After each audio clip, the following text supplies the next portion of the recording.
Welcome to the second episode of the Gerardi Performance Podcast, where we're covering how to optimally train your calves, how to stay motivated in the gym, and how to fix rounded shoulders. Enjoy the show. Let's start off. The first question here was, what are some tips and best practices that you recommend for someone who wants to grow their calf muscles? So if you're looking to grow your calves, there's a few things that you want to keep in mind. Calves are made up of two primary muscles. So you have your gastrocnemius muscle and you have the soleus muscle, which lies deep or under that gastroc. And so the calves are made up of two different muscle fibers. You have slow twitch, which is type 1, and you have fast twitch, which is type 2. Now let's think about this a little bit. When we're walking, we are plantar flexing or kind of pointing our toes down, and that's giving us the propulsion to walk forward. And that's coming from our calf muscle. That's what it functions to do. That's the purpose of the calf muscle. So if we were to think, right, walking is kind of endurance. So we have to be able to do that often throughout the day without rest. Imagine if we were to just walk and have to stop because our muscles would fatigue out. So because they are an endurance muscle, when you think about it, it's a good assumption to assume that calf muscles are a type 1 fiber. So in training them, you want to consider that. You also want to consider the position that you're in. And so the first position you could be in was with a flexed knee or in sitting. This is how I often see the calf raise done, is in sitting with that machine where you're kind of going up and down. That's going to flex the knee or bend the knee. And so that's going to target more of that soleus muscle. In other words, you could also do it extending the knee. And if you have your knee extended or in standing, that's going to target more of that gastroc, which is what we want to target for bigger calves. And so in training them, let's take those two principles. So we got endurance and we also have position. So I would do high rep sets, standing calf raises. I would probably do 5 sets of 20 reps, or if you want to do even more volume, you can do 3 different standing exercises with the calves and kind of combine all of those, bang out as many reps as you can. And that's how I would go about training the calves, just because of the anatomy and how they function with the muscle fibers and positioning of the attachments and origin insertion. How often would you suggest that we be training our calf muscles? So in terms of, frequency of training the calves, right? Think about it. We're using our calves every single day to walk. So I don't think that there's any, there's no magic number, but I think you can get away with training the calves 3 times a week, as long as you're not going super heavy, which you shouldn't be, right? Lightweight, high reps. So for that endurance training, 3 times a week, I think you can get away with, just because they're so used to being worked. We're using them all day long. That's a good point. Something that I've noticed is that people who just are constantly on their feet, laborers, construction workers, electricians, those people, they tend to have the biggest calf muscles I've seen. They don't even work out in the gym. They're just constantly on their feet. Right, totally. So those blue collar workers, how about mailmen? Mailmen have the biggest calves, right? Wonder why? Because they're walking all day long. They're plantar flexing that foot to walk every single day for hours on end.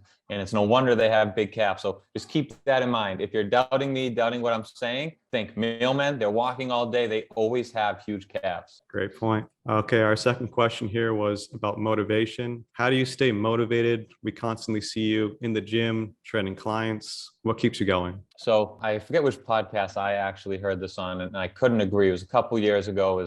Motivation is such BS. Motivation runs out. We all start in the new year. That dies out real quick, right? End of Q1, around this time, April, where we kind of lose that motivation. Something happened, life comes up, life's busy, and you kind of lose that fire that you had in the start of the new year, right? So you need to find your why. For example, if you're trying to start getting into the gym and kind of begin a routine, your why may be, hey, I have high cholesterol. I'm so unhealthy. I'm obese. And I want to be able to grow up with my kids and be active with my kids. That could be a very good reason as to, why you want to start, living a healthier lifestyle. It could also be, I want to feel confident in my body. I want to go to the beach this summer. I want to wear a 2-piece bikini, or I want to wear, my swim trunks and have abs and look great and feel good and confident about how I look. So that's another great why. And so for any of those above reasons, if they're really true, that's really what you want, you'll make working out and dieting a priority. There's no such thing as, I don't have time. What that really means when I hear that is it's not a high priority for you. We all have enough time to do what we want to do. It's just a matter of where does it fall on your priority list. So just as, for some people, watching Netflix is something you love to do, you make that a priority 1 hour a day.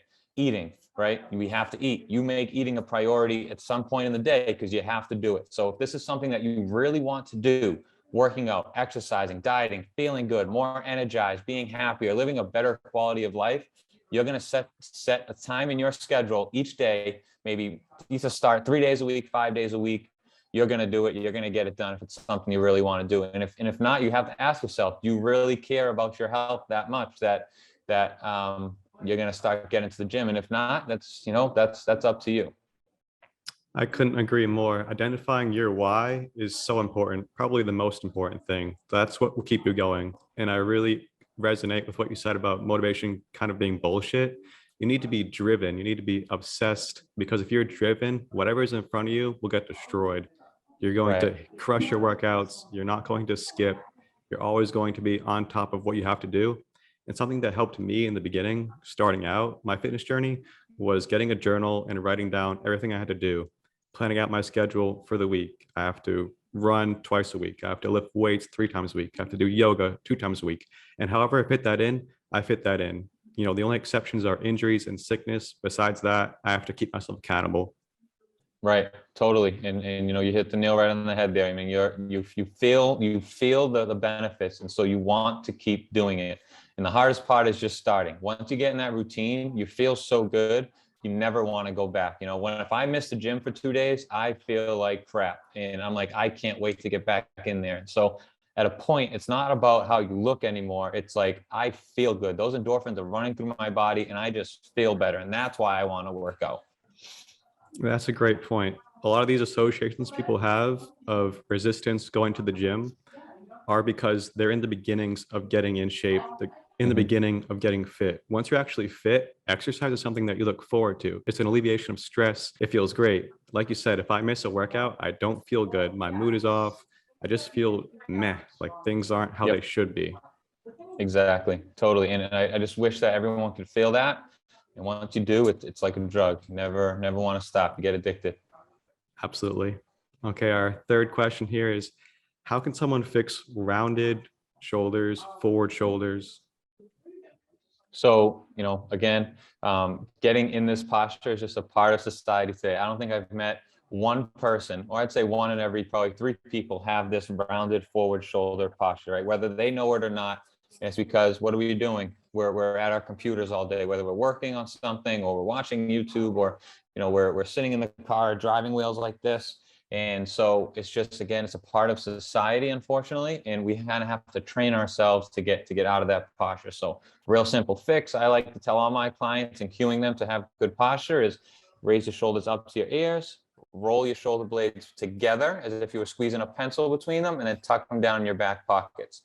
Now, that may feel super weird, but that is how normal posture should be. And kind of go into a little bit of the nitty gritty of forward rounded posture or forward rounded shoulders. You have those muscles that are underactive or are lengthened and become weak. So you have the mid traps, you have the lower traps, you have the serratus anterior, and those all attach to the scapula of the shoulder blade to make sure that it's in the right position anatomically.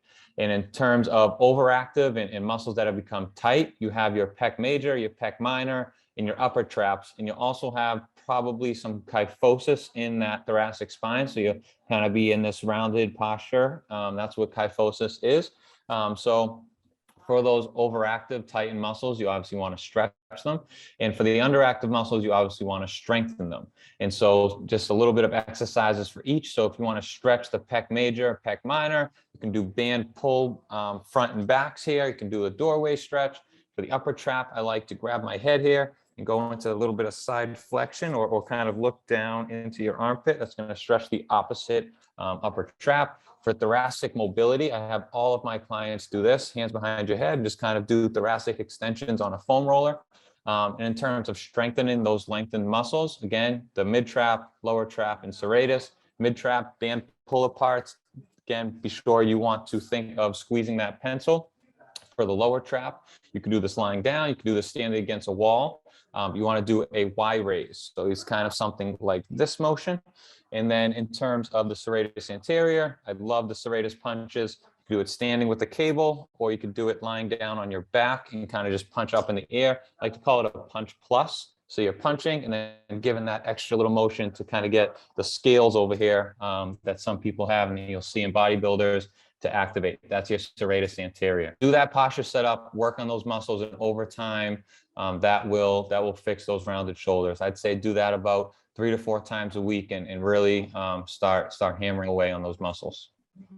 Perfect. That's all great advice. And if someone is unsure about how to perform those exercises, I know you have loads of clips on your Instagram. Yep. So if you want a more detailed routine on how to fix your rounded shoulders, if you have forward neck posture, or you just want to work on your posture, shoot me a DM on Instagram at Gerardi Performance. I would love to help you out, get you hooked up with a program. We'll get you out of that posture, feeling better. And that all goes and ties into how you feel and confidence in your body, right? It's not all about muscles. You want to look a certain way. And if you have good posture, people will take you more seriously. You look healthier, you look better. So if you want a detailed program, shoot me a DM on Instagram and I'll hook you up. Awesome. All right. Well, those were all of our questions for today. Awesome. Thanks for watching the show, guys. Gerardi Performance Podcast number 2. See you soon. And that's all we got for you here today on this episode of the Gerardi Performance Podcast. Submit your questions via DM on Instagram at GerardiPerformance.com. The best questions will be selected each week to be on the next episode. Thanks for watching.